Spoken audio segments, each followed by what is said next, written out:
Budi adalah direktur sebuah perusahaan yang telah bekerja selama 12 tahun. Gajinya besar, di atas 100 juta per bulan.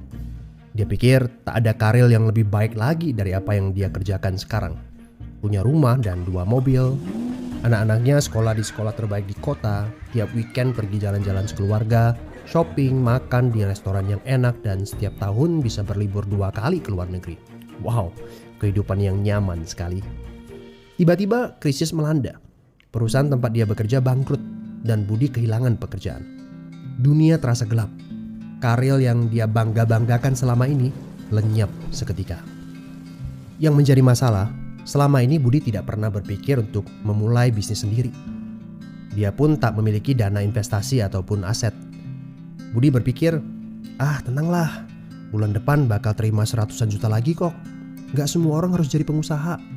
Jadi karyawan seperti saya juga bisa kaya dan hidup enak. Benar kata pepatah ini, the enemy of great life is a good life.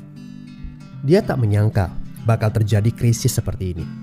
Padahal tabungan yang dia miliki hanya bisa bertahan 3 bulan saja dan dia tidak punya penghasilan lain sama sekali.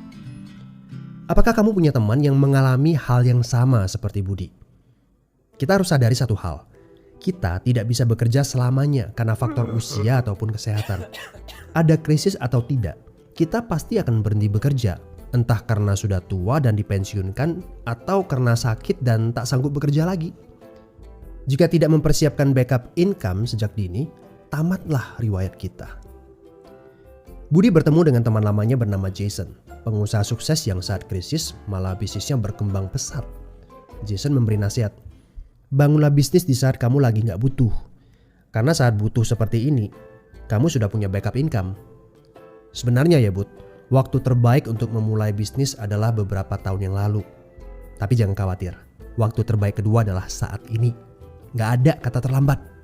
Dari pengalaman Budi, kita belajar bahwa penghasilan yang besar saja tidak cukup jika itu sangat bergantung kepada pekerjaan kita. Sekali kita berhenti bekerja, penghasilan pun ikut berhenti. Pernahkah Anda berpikir bahwa ada konsep yang lebih baik? Perhatikan ini. Kerja untuk membangun aset produktif untuk mendapatkan income. Saat kita nggak bisa bekerja lagi, aset produktif ini akan memberikan passive income. Jadi, jika kamu punya kesempatan untuk memulai bisnis saat ini, pastikan bisnis yang kamu bangun bisa menjadi aset produktif yang memberikan passive income. Kamu harus punya goal beberapa tahun ke depan bisnis kamu sudah bisa jalan sendiri tanpa kamu. Ini namanya autopilot. Apa boleh buat? Krisis memaksa kita untuk berpikir panjang. Tidak cukup hanya sekedar penghasilan besar saja, setuju? Tapi bagaimana caranya? Apakah ada bisnis yang autopilot? Jika kamu jeli, ada bisnis yang memiliki sistem yang dirancang untuk berkembang sendiri. Misalnya bisnis waralaba seperti Indomaret, Starbucks, McDonald, dan lain-lain. Tapi tenang, yang saya maksudkan bukan bisnis yang membutuhkan modal sebesar membuka kedai kopi Starbucks atau Indomaret. Ini berita gembiranya. Ada bisnis bersistem dengan modal terjangkau. Tapi saya nggak punya pengalaman bisnis sama sekali. Saya seorang pegawai, saya ibu rumah tangga, saya mahasiswa. Apakah punya kesempatan untuk sukses berbisnis? Oh tentu. Video ini memberitahu Anda bahwa semua orang punya kesempatan untuk sukses berbisnis asalkan mereka diperkenalkan bisnis yang tepat dan berkolaborasi dengan tim yang memiliki sistem yang telah terbukti. Informasi yang akurat, ini yang Anda butuhkan.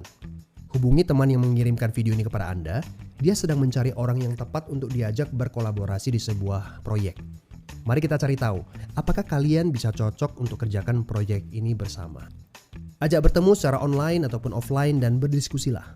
Siapa tahu pertemuan kecil ini adalah awal yang bagus untuk karir bisnis Anda. So, good luck ya guys.